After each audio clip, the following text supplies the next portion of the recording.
elections and form government. And because that will deprive the purpose of existing as a political party, then it is of no moment for them. They will clog that and they will deprive that development program, and the people suffer. All right, thank you very much. Sir, I'm going to stick with you. Unfortunately, I don't have your co-panelist. The SIPP has made a lot of reference to the Truth and Reconciliation Commission report. And one thing which that commission report says is this. It recommends that local government must be democratic. You believe there can be democracy if elections are not held on a multi-party basis? Well, removing the, first of all, like I initially started, let's look at the purpose of local government in itself. It's to be able to engender effective service delivery that foster development and promotes peace and security. That's the objective. Now, it's different when you look at multi-party governance at the central level, where laws and policies rest on parties, or to see how best they can oppose ideas at parliamentary level.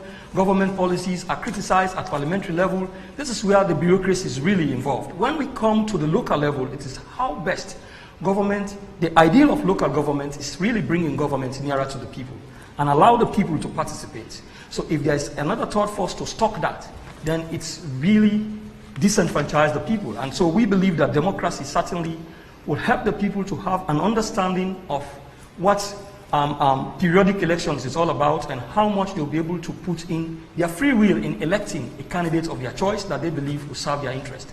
You know, the other thing again with this thing of political parties, it's also even stock donor funding, because the fact that political parties have this ideal of serving their political masters, which is more or less on political contestation and preserving territories.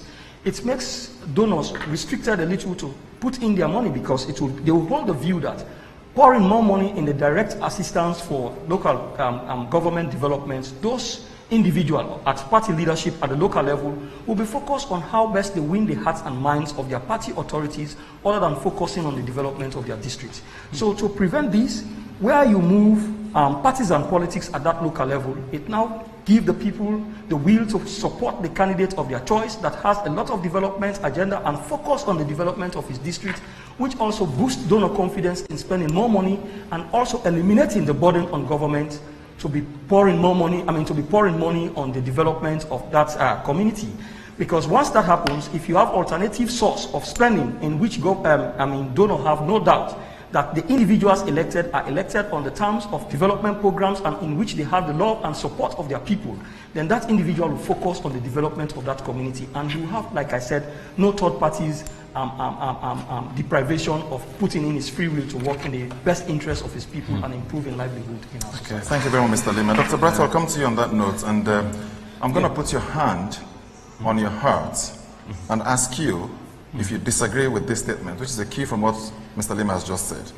Yeah. There is the perception that councils controlled by members of the ruling party are favored and provided with more financial and technical support, with reduced opportunities for accountability and transparency.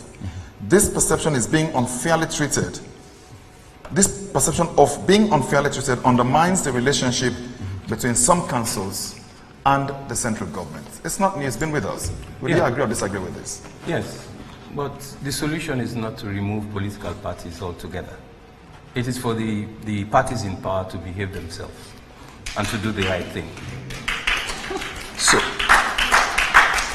and I would like to say that when you remove political parties from the equation, basically what you're creating is a situation of chaos where the entire council becomes vulnerable to all types of manipulation.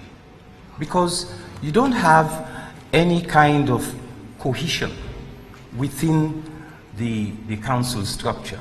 You have individuals all looking at their myriad interests and that sort of thing. When you have political parties, you do have clusters of thinking, of thinkers, and people heading towards one thing, which is where probably the ideology that you are talking down on becomes important, because at least you would have some cohesion in the way they organize themselves at the council level. But when you take that out of the equation, what happens? Somebody can just send some money and probably distribute some money, and everybody is going in all directions. The last thing they'll be thinking about in that case will be the development of communities. So let us just take that into account. I wanted to say also that, you know, one important thing that my colleague mentioned that we really need to think about is the chaos that is created in the conduct of elections when you do not have political parties.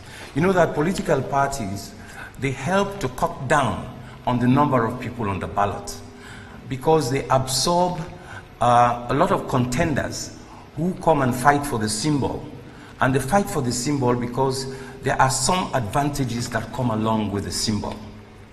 So when they absorb all those people, it definitely reduces the number of people that you're going to have on the ballot. But when you remove them from the equation, it's possible to have 100 people going for a mayorship. And if they satisfy the basic requirements, you cannot kick them out. I would like to see that ballot paper. Just one moment. Ballot book. As it is right now, you can still have that because it doesn't. The current law does not preclude independents from running. So you can still have a lot of people running right now. I said that earlier. I said that earlier. Right. But when you have political parties, many people are attracted towards the political parties because they need the kind of protection that they can have. And in fact, that leads me to my next point. The next point is that that situation leaves a lot of the disadvantaged groups in the cold. You have like women who want to take part. Within the political party structures, if they have a symbol, the party protects them. Like young graduates who want to try their hand at councillorship. They go into a political party, it helps them. But some of them wouldn't even have the money to pay the nomination fee. Go on for a few more seconds. Don't have money to pay the nomination fee. And what about the women, for instance, who would probably just be exposed to violence and that sort of thing, but without the protection of that party structure? It is very important, therefore, that the political parties are present. And don't forget, political parties they are the training ground for leadership, even at local level. This is where you begin to train your future MPs. They have to have, they try to have their go at working within structures like the political structures and having agendas and that sort of thing. This is the training ground for our leaders. If you remove that, the next thing you know is the next guy who wins Mercury. Thank you very much, Mercury, for helping us. The next guy who wins Mercury, whoever he is heading for mayorship. Because of the money? Yeah, you can stop him. Okay. Madam Claudia Skoll, Dr. Bright spoke about women being disadvantaged when you remove political party cleavages to candidates. I read somewhere that on the contrary, that is the advantage that women will have if there are no political parties controlling candidates. So it becomes, they feel less pressured by political party, in which case they can run as independents or whatever they wish to run as. Can I ask the Belgian guy to hold the bell for a few minutes? I want to go back to, I'm glad you clarified that you are not here as deputy minister. You are here as SLPP, is it PRO? Yes, ma'am. And you made a statement, serving, that they will be serving their political masters. Now, I beg some latitude. This government has been, I think, the biggest culprit of politicizing things that have no business being involved in politics. I beg to give an example. I got a call last night from someone who said they're living in China. He said, Mami Kola, see the flyer. I want to talk to you. I have been in China for 7 years. Before that, they have a students' union in China that has been there since the 90s. He said, all you telling me there, Petito, I think, was ambassador. We never saw him at our students' union events. He never came to our conventions. Now, what we have is a Mamiko Toka, they tell you Toka, they tell you. We now have 2 executives for the students' union. One is a student union installed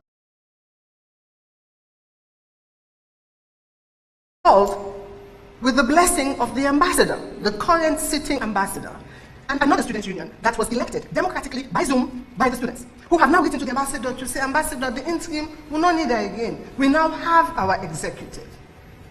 Return our documentations, return our monies to the duly elected students union, and they have been totally ignored. This is the first time they say that they drive you from our embassy because you're not of the appropriate party. Now, this is the sitting government who is trying to convince us that by removing political parties from local elections, the problems are going to magically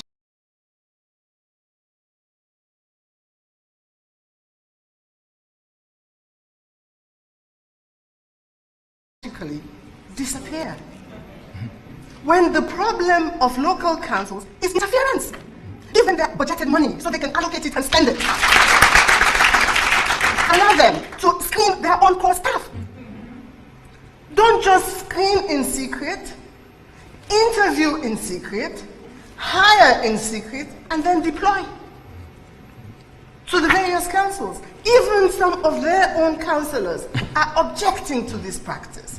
So if we're seeing that now, where we have political parties, I am Unity Party, but I will advocate for any woman I see being stressed on.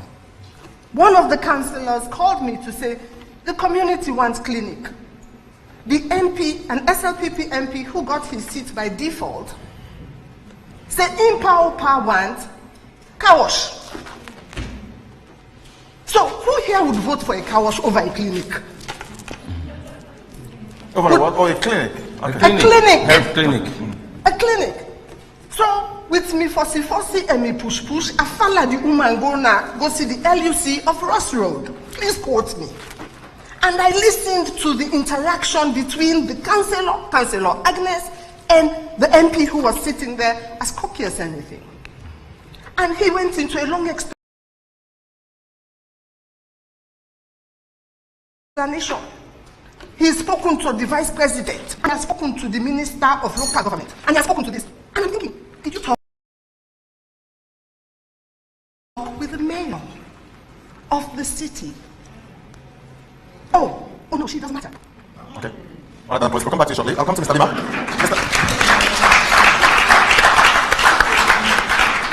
Mr. Lima, the National Elections Watch issued a statement on this very matter, and they said, among other things, and I quote, Sierra Leone is a democratic state, and democracy presupposes healthy competition.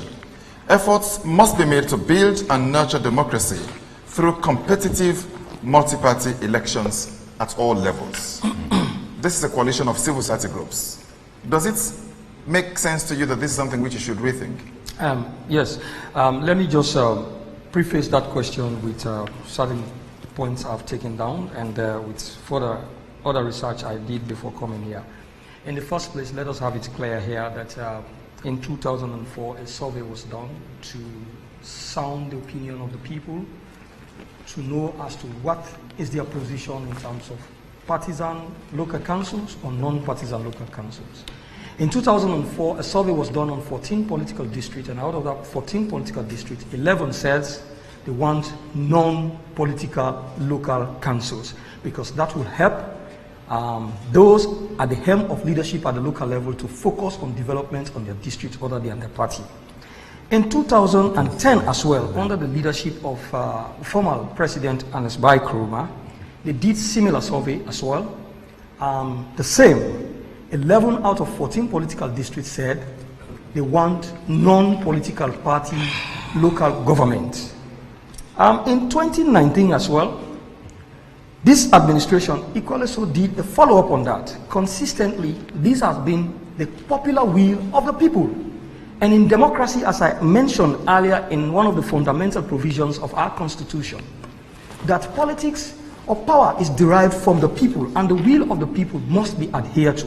So on those surveys that have been done, and a report of that nature sent to Cabinet, Cabinet, under the leadership of His Excellency President Bio, was reasonable enough to listen to the will of the people. Now, it is not that President Kaba at his time did not want to see that non-partisan local councils exist. But then these same political parties put pressure on the then president, may his soul rest in peace, President Kaba put pressure on him, and he decided to think otherwise to see how best he can retain it at that level, especially when we are just coming from war. 11 years of leadership under the then APC, we've seen that this partisan local council has still not made any progress other than sometimes some dishonest leadership at the central level seem to manipulate the local councils, the subnational government. And so with this, it deprives people who have genuine desire for development of their community, their districts, and also because of political parties awarding symbols. Let us take a look at other regions in this country who do not believe in the leadership of women. And the fact that the local customs and tradition has influence in institutions, especially political parties who may not want to fall out of the will of their people at that locality, may tend to deprive women of participating in the development programs of their community. So when you remove partisan politics from local government politics, you give the rights to women who have the capacity to compete with men at that level for the development of their community. So we believe that removing this partisan politics from the local level is not government desire, it is the will of the people. And as a government, we are bound to listen to the will of the people. I will not address other digressions because that will merely progress, merely delay us from making something. I know your time is up, but I'm going to ask you this. Yes. Because recently, I think a week or two ago, we heard that the government had set up a task force to look at the review of the country's constitution. Yep. If this thing is as popular nationwide as you say it is, based on all those reports you've cited, what is wrong with holistically approaching a review of the country's constitution and putting it to a referendum? Well, so the fact that constitutional review discussion is ongoing, this debate is very much pertinent to be able to direct government attention on the popular will of the people so as to foster development at that local level. So it is still part of the process for government considerations to see how best they can capture what the people desire in the reformed constitution that we'll be looking at. Okay, Dr. Bright, normally can I be allowed to you can mention, it's very, very important. Sure. I think somebody is fooling you guys. Definitely. No, if they tell you, well, it's an assumption though. If they tell you that they did such an extensive and intensive consultations and the people were clamoring for this no party, even at the level of the councils, somebody is definitely being mischievous with you guys. Definitely. So Dr. Bari, because you are saying, let me just get this right. You are saying there was no such survey done in 2004. There was no such done in 2010. There was no such done anytime more recently. You know what? When all this was being prepared, the political parties were left completely in the black. That's just what you want. One moment. We were only called when we heard in the media that they had launched, that cabinet had approved this decentralization policy. That is when we knew about it. And that is when we started an action to be heard as well. And we had a meeting, where was that? At the Foreign Affairs? Yeah. Yes, we had a meeting at the Foreign Affairs when we were finally graciously granted an interview by the Honorable Minister in charge of local governments. And a copy of the policy. And we were then given a copy. It was there and then that we received our copy. By the way, the SLPP chairman also, I think, just received it in the night of that day that I'm talking about. So just to show you how they treat us. But what we did after... So in that case, not just your party, it's also the SLPP as well. Well, it shows you how they work. But anyway, what happened was that afterwards, we went back to these councils. We have a council too in Gambia. And some of our members went to investigate in these councils when these consultations happen and what's transpired.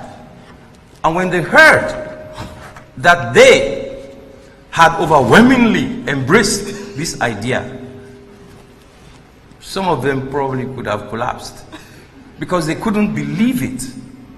So I personally believe that somebody is being mischievous, and in fact we did a paper in which we said, in a letter I think, I don't know whether it was to His Excellency, in which we said somebody is misleading government on this issue. So when I heard you relying on those consultations and thorough consultations that had been done, I'm not blaming you for repeating that.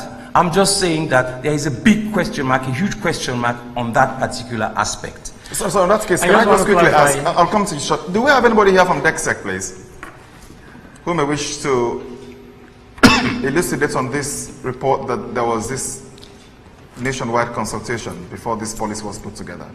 Is anybody here from DECSEC? I'm sure we invited them. Yes, Lema, a rebuttal to what Dr. Yes. said? I'll come to you. Yes, it's just that I can't really readily trace the date, but I just want to pick him back to disprove what he's saying. That with all those surveys conducted, it was done together with civil society organizations and also experts to really conduct this survey. I could have said, agree that political parties were left out and for which he's not happy. But I also want to disprove that by saying that, in fact, the last meeting that was held at Port Loko, the APC district chairman was represented, and the C4C representative was there, who in fact held, led the non-partisan committee. And at the end of the day, they arrived at the decision which the Ministry of Local Government drew up a conclusion, drew up a proposal to table in cabinet, for which there is now a cabinet conclusion on. But again, as a listening government, to let him understand that this clearly, that we are not a government that, well, the ruling government, since the ruling government has an affinity with the party itself for which I'm standing for here, I would want to digress a bit to say that the SLPP on which the government is running on the name, we want to say that this government is not just it's not seeking to centralize power to itself, but it's a government that believes. I'm coming. Sorry, I just gave you the platform for rebuttal to what Dr. Bratt said. Yes, but I'll probably come back to you later. I just want to a rebuttal to the rebuttal. Yes. All right, let's hear you. Now, I was fortunate to be on one of these radio shows with one of the people who was part of the people who went and did this survey. He told me, when we were off camera, he said, all the side where we go, then Balanta, for the exclusion of political parties, then Balanta for the minimum requirement of 2 or 3 WASPs. Sorry, who said that? Who was that? I was on radio, I was on TV